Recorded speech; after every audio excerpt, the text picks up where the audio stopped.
Okay, and okay, and okay, and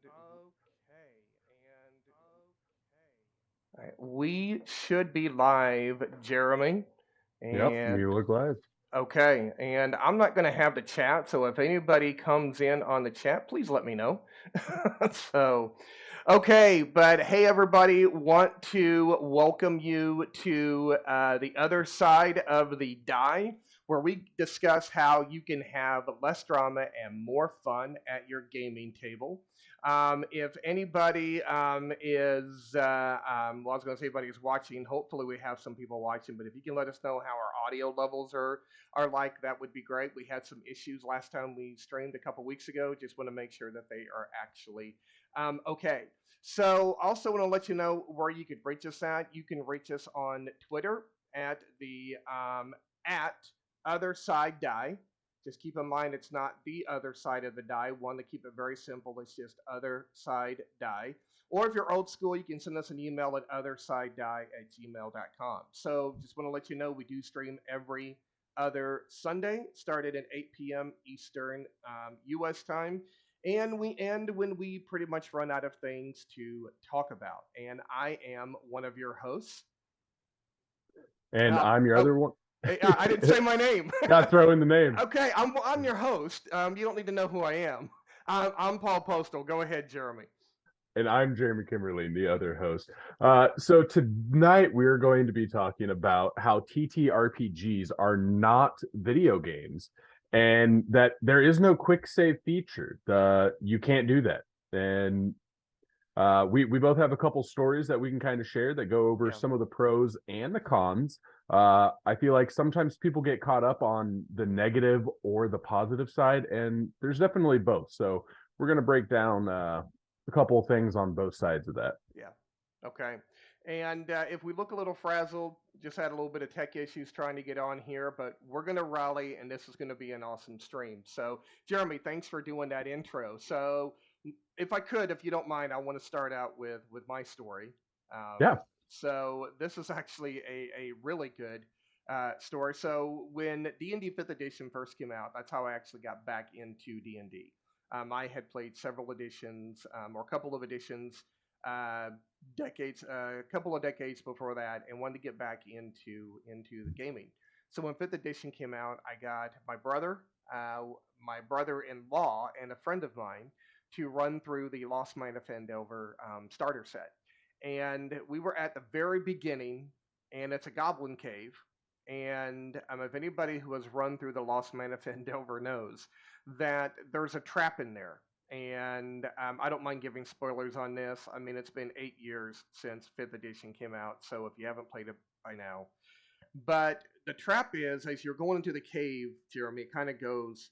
There's stairs that go up, and it kind of goes up and over to the right. But there was a channel kind of dug into the rock, and so if you weren't quiet, then and didn't sneak into the cave, then the goblins would hear you, and there was this waterfall at the top, at the very top of the cave system, and then they had rocks built up, and there were pools, so they could just knock aside the rocks, and then the water would come down, and it would hit the player characters, and then knock them out of the cave. So. My brother, my brother-in-law, my buddy playing with us. None of them playing rogues. They weren't being quiet. They weren't being stealthy.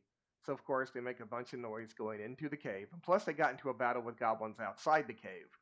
Yep. So that alerted everybody in all the goblins inside that somebody was coming. So they walk in. None of them have dark vision, and there is further on. There is a bridge where there's a goblin sentry, and he could see people coming into the cave. And so he sent the signal for the trap to be sprung. Goblins spring the trap. Water comes rushing down. Their first level characters. They take 1d6 points of damage, so did a lot of damage to them.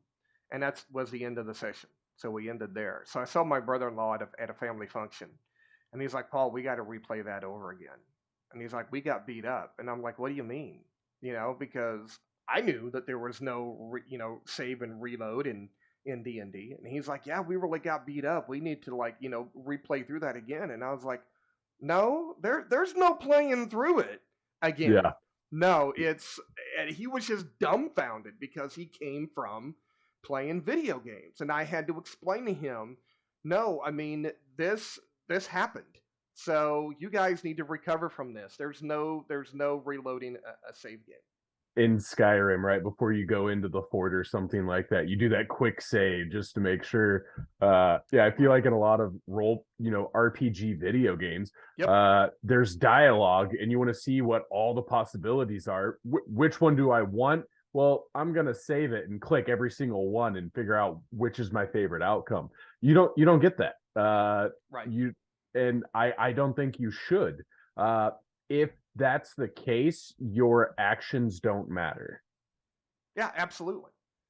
Yeah, and And, and, and oh, go ahead. Go ahead and finish your I thought yeah, before I and go I, into I my was gonna opinion. say, I mean, I think that's probably the biggest thing that a tabletop role playing game with a game master storyteller versus the video game is going to have is your actions can matter in a tabletop role playing game, where in video games they do the best they can in some games, but for the most part, your actions are going to mimic everybody else's. Absolutely. And I can tell you another story, Jeremy, that I think you have actually experienced, either running games or I'm just adjusting my volume a little bit, either running games or playing in a game. But I had a couple of players in a homebrew campaign I was running a couple of years ago. And one night we couldn't play for some reason. I can't remember. I think two of the players couldn't make it. And so they were a boyfriend and girlfriend. He DM, she played in his games, and the game he was running, she had, along with the rest of the party, they had invaded some enemy stronghold, some monster stronghold, and they didn't complete it because they were getting low on resources. So they leave, and of course they go to a safe area that's outside the stronghold, and they're watching as the monsters, I think it was hobgoblins or orcs or something like that, Yeah. started to refortify. Yep. And they asked him, it's like, what's going on? And he's like, they're refortifying. And Yeah. they're like, what do you mean? And he's like, you were in there taking some of their allies out. It's So not. go Yeah, ahead. just going back to Skyrim, it's not the you're in the area, you're crouched and you shoot a bandit in the head, and the other bandit right next to him's like, "What was that? Right, Must have been up." You don't get, yeah, that doesn't happen. If there's a dead guy, hey guys, somebody's right, murdering us. We should absolutely. probably go get help. Yeah, and it, the a fact that a lot of times when you get those new people who aren't used to tabletop games and they'll do some the withdraw, and then all of a sudden there's more bad guys, they're like, well, what Yep, happened? Well, you left survivors and now everybody knows. right. I mean, think about um, you were talking about like a bandit. You should have bandit in the head and just leave the body there.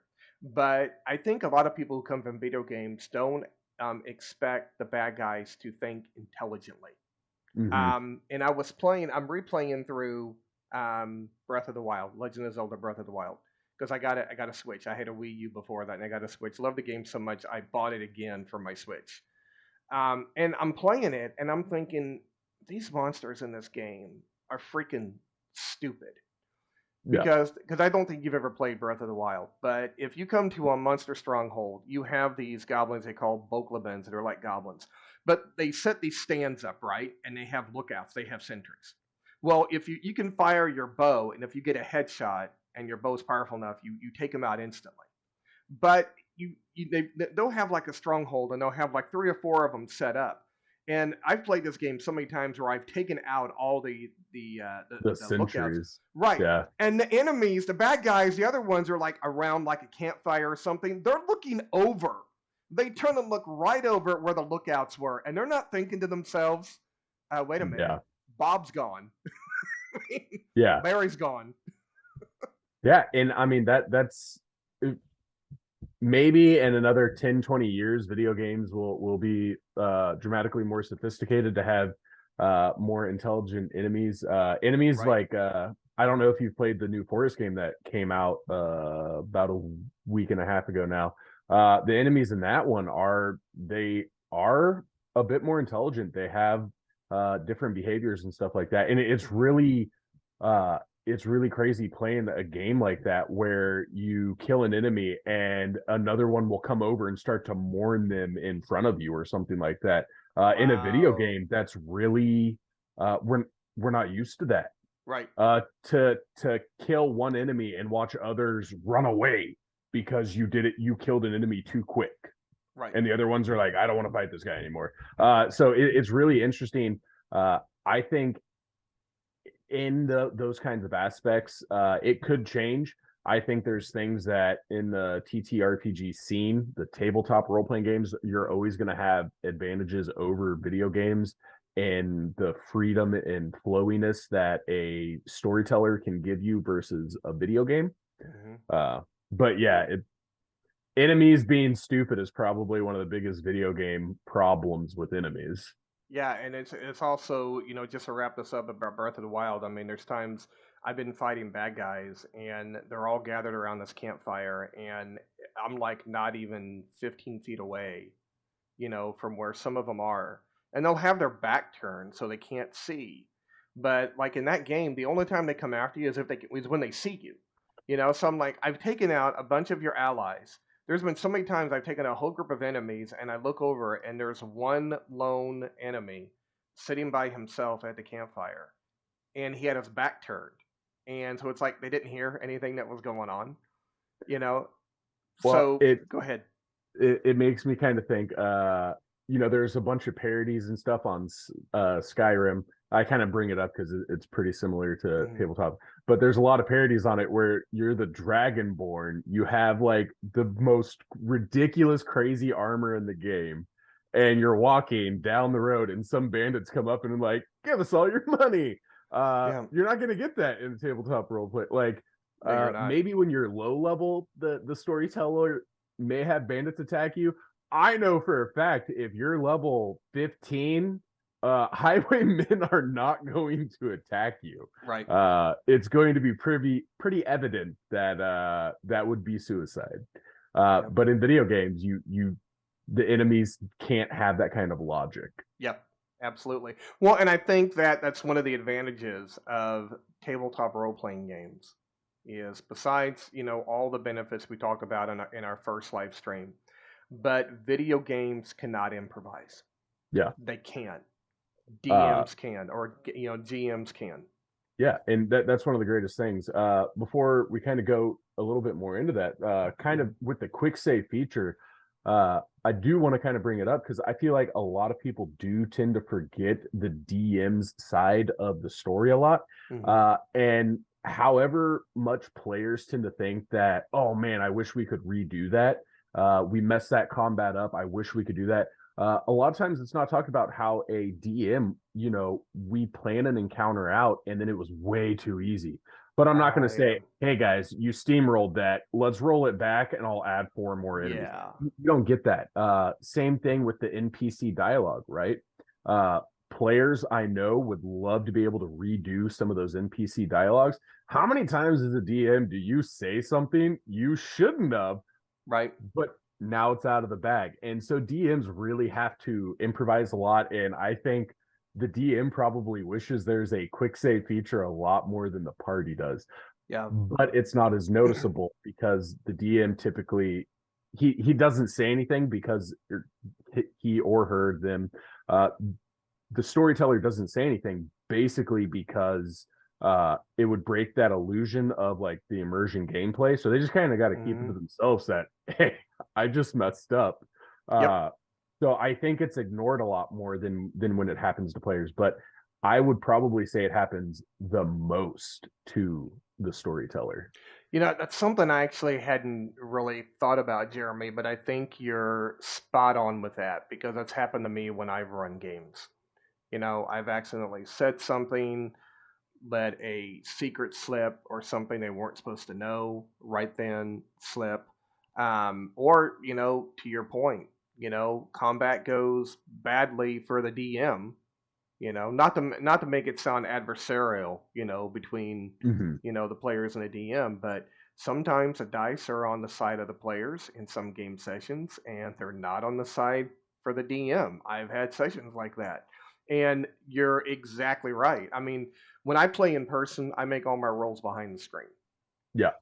On VTTs, all my rolls are secret. Yep. So to your point, I can't tell the players we're going to redo this, Yeah. simply because I had bad rolls. I've got to be honest and just, go with it. So you're absolutely right. Players don't stop and think about that, that, maybe they can't redo actions, but guess what?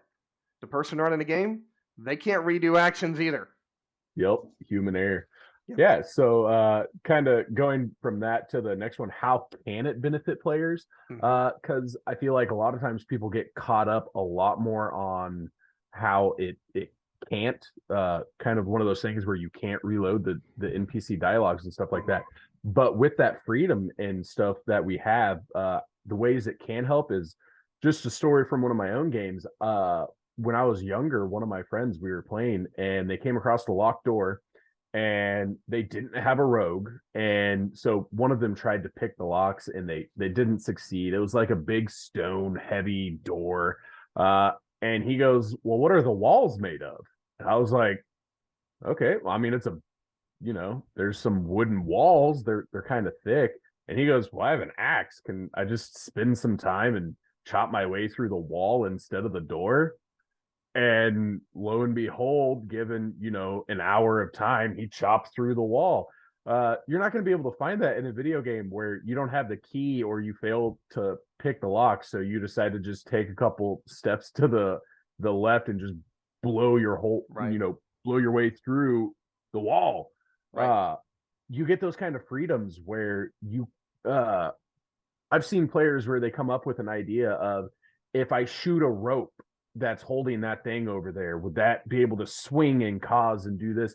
And you're starting to see that a lot more in video games, but the amount of freedom that I've seen in role playing games is just phenomenal. And that's what Yeah. makes it, I think, more fun and more enjoyable, is to, when those crazy ideas, when you have those crazy ideas and they succeed, like, those are the memories that most of us have about role playing games.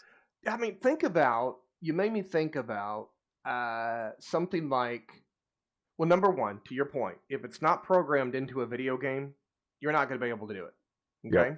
But think about how many times players want to pull off something cool like you've seen in the movies. Like maybe you're at a nice fancy inn and bad guys are coming at you and there's a chandelier, like a wooden Yep. chandelier holding candles. And the rope is like through a pulley and it's coming down attached to the wall, and you want to grab the rope and cut it and have the chandelier come down so you can be pulled up and maybe get to an upper level.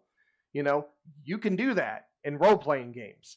You can't do that in video games unless it's somehow programmed into the game. I had a player one time, they were inside of the dungeon and they had magical fires lighting the walls. Mm-hmm. So instead of torches, it was like magical flames, which is fairly common in my world. If you can cast continue flame, which especially like in libraries and stuff like that, that's where you would use it because it's not actual fire, so it wouldn't burn books. So one of the players who did a lot of fire magic was like, "Can I like absorb some of this arcane energy from this magical fire to empower my spell?" And I was like, "Let's find out." Why And so not? I had him roll some dice, and in the middle of a combat, he like absorbed the arcane energy out of this magical fire to empower his own fire bolt to make it do a little bit extra damage. And like, that story description of like the light, dimming as he Mm-hmm. absorbs it, and his own fireball or firebolt. So the wall colors were like blue lights, and so his firebolt turned into a blue flame and did more damage when he shot somebody with it. And it was it was a really fun moment. And again, like, you're not going to be able to see that in anything besides a narrative game. Okay, wait a minute. So, wait a minute. I have a question here because you just gave me like an idea. I know we're supposed to be talking about how consequences have actions in tabletop role playing games are not video games. Yeah. But why is that not? because most of our experiences with D&D. Mhm. But why is that what you just described right there? Why is that not an ability for sorcerers or wizards? It seems like it would be a good ability for sorcerers. Like, I'm just thinking of like some kind of ability where, you can absorb the magic out of, like, if somebody casts a spell on an item, that as Mhm. long as it's lower than the spell level you can cast, you can actually pull, like, if somebody, to your point, casts continual light, on, like, I don't know, like a lamp or a rock, or something. Why Mhm. could you not just be able to, or maybe, say you can only do it to cantrips or something like that, so it's not overpowered. So I've done that with a few of my different kinds of spells. I've had it where if they're fighting undead, I've let the spellcaster try to absorb some of the arcane energy from the fallen undead, and maybe they empower a chill touch or something like that, because it's a necromancy spell. I think if a player is going to ask me that, can I pull the arcane energy out of these other magical Hmm. entities? I think that's a really interesting thing, and why wouldn't you be able to do that? So Right. yeah, go ahead. Let's see. A lot of times it's how hard should it be? I think Right. I think whenever a player asks, can I do something? The answer should almost always. There's obviously instances where the answer is just no, but I'm gonna let you try and we'll see how bad it ends. And I'll let you know before you roll. This isn't gonna work, but let's find out how bad it is. Right. Uh and yeah, I think it should always you should always give them the option, and then it should just be on a difficulty thing. And a lot of times on stuff like that, I don't think it should be a fail succeed. There should be degrees of how far you succeed and how far you fail. Yeah, no, I agree with you with that. It's just, I was just thinking, it's like, why is it not an ability? It'd be really You know, cool. you know what? What I'm going to do is I'm going to post this on Reddit and get people's ideas. And on our next stream, I'm going to We'll see what touch people base on said. it.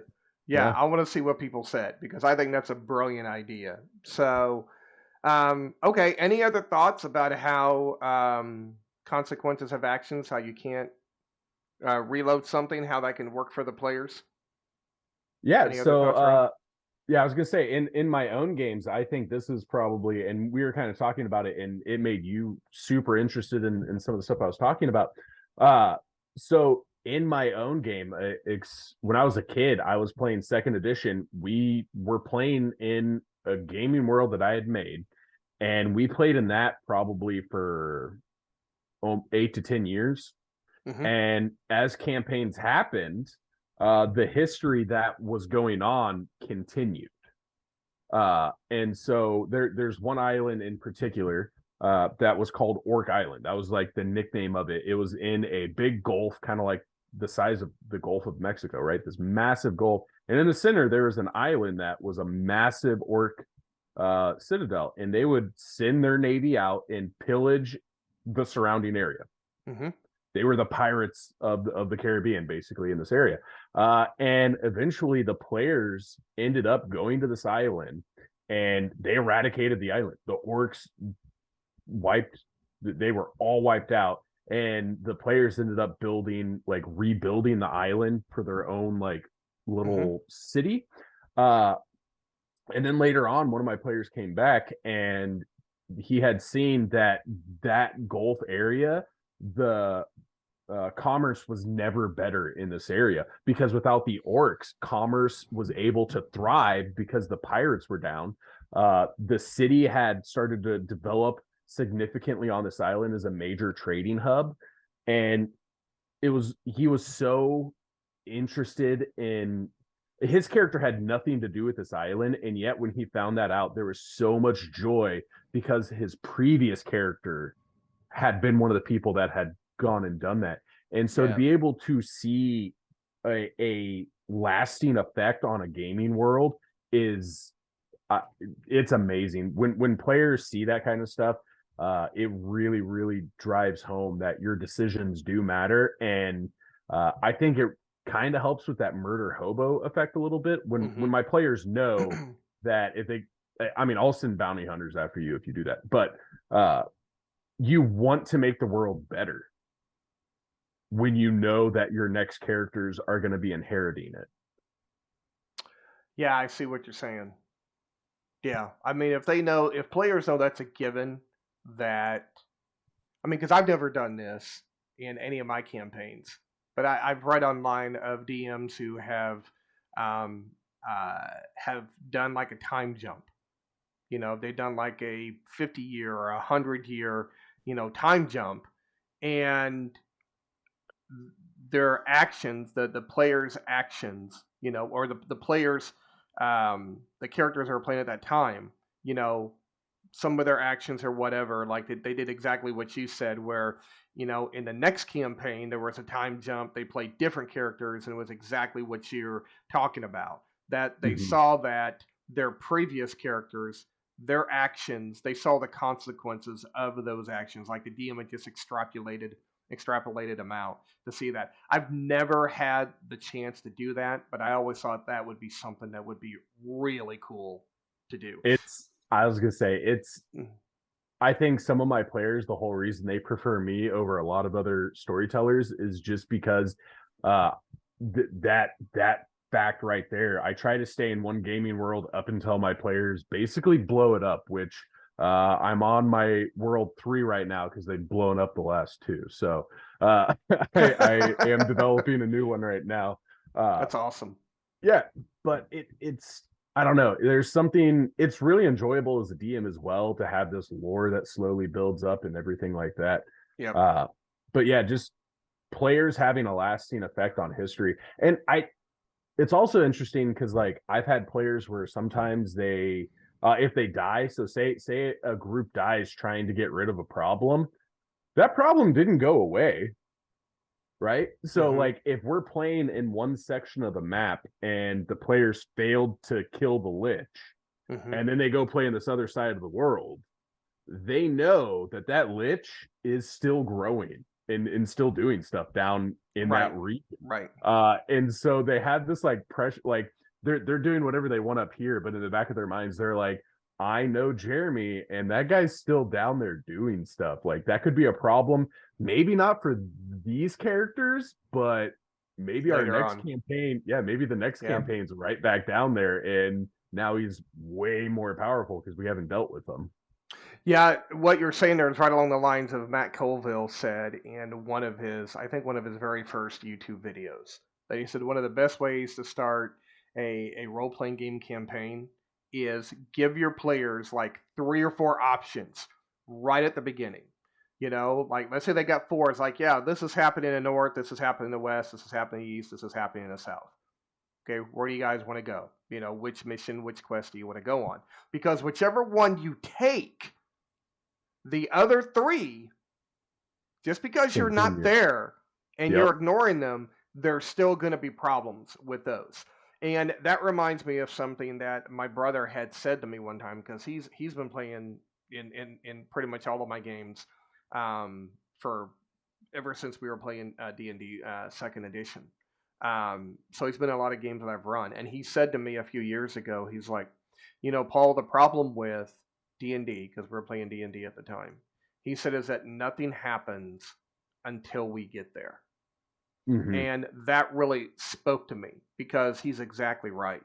And that's one of the things to really, and man, that is hard for some DMs, is to consider that. It was kind of a wake up call for me because that's something I never really thought about. That he's exactly right. I mean, what are these NPCs doing? What's happening in this area? When before the player characters, get there. Yeah. And And I I was was gonna just gonna say say, in my go ahead, oh, go go ahead. ahead. No, you go.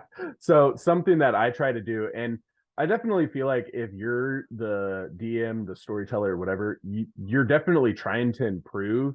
And a lot of times when you try to improve on one side, you end up, kind of giving up some of the stuff that you had been improving on the other side of it. Something that I really like to do in my own games to kind of make the world feel a bit more alive, like what you're talking about, is I will typically in between sessions I'll try to come up with rumors. And the formula I typically do is I try to come up with 3 rumors for the region that they're in, like the city or the country that they're in. And then I try to come up with 1 rumor for something in another country.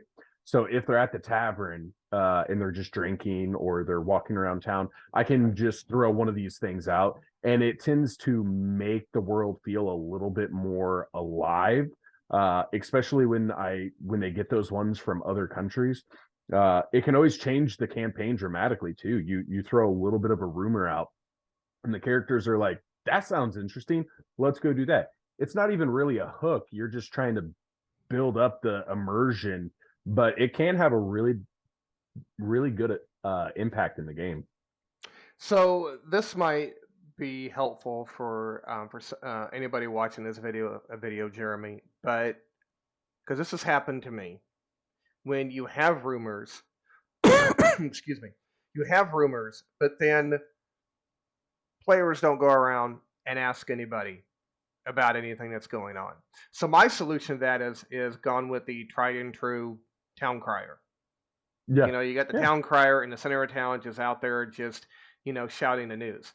But outside of the town crier, I mean, what else have you done for players who just don't take the initiative to go and ask about things? So I think some of the things that I've done is obviously a tavern's a fantastic spot. You're sitting at a table with your adventuring party. You hear news at the table nearby as Hmm. the local, merchants are discussing the trade routes and how what's going on those. Uh, so even if they're not actively asking these people, they're going to hear about it. Another one is if you're out in the market streets, you're out buying stuff, you're going to, maybe you notice that some of the people on the street seem, you see people talking and they seem worried. You hear a muttering kind of spreading throughout the street, and you can see people's, having concern with whatever's being spoken about. You take a moment to listen in, and this is what you hear a lot of the talk about. So a Hmm. lot of times it's I think players, especially when they're not used to it, aren't going to go hunt for news. So it's going to be on the DM to basically make the NPCs in the world reacting towards the news and draws the players in to want to know. And then I think more often than not, it should be stuff that the players can find interesting, but they don't want to go do. If it is a side quest, then that's a really fun way to introduce it if you're already introducing rumors and stuff like that. But yeah, I would try to steer a little bit away from using it as a hook, a Hmm. constant hook Yep. mechanic. Gotcha. Okay. All right. Well, I'm looking at our notes over here, and I think we've covered everything here. Do you have any other thoughts I think about? that's a lot of basically what I have on this topic. Yeah, yeah. So yeah. So for everybody out there, I mean, this has been our thoughts on how TTRPGs, are not video games. Um, Jeremy has reminded me that we would definitely like to hear from you guys.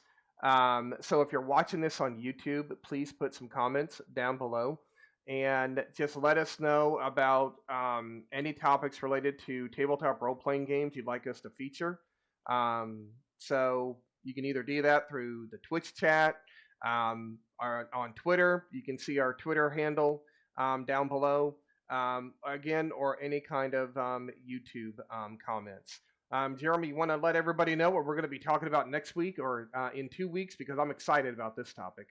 Yeah, yeah. So in 2 weeks on the 19th of March, we'll be going over what is it? How to not be a jerk DM. That's a hot topic. You see it talked about a lot on different places.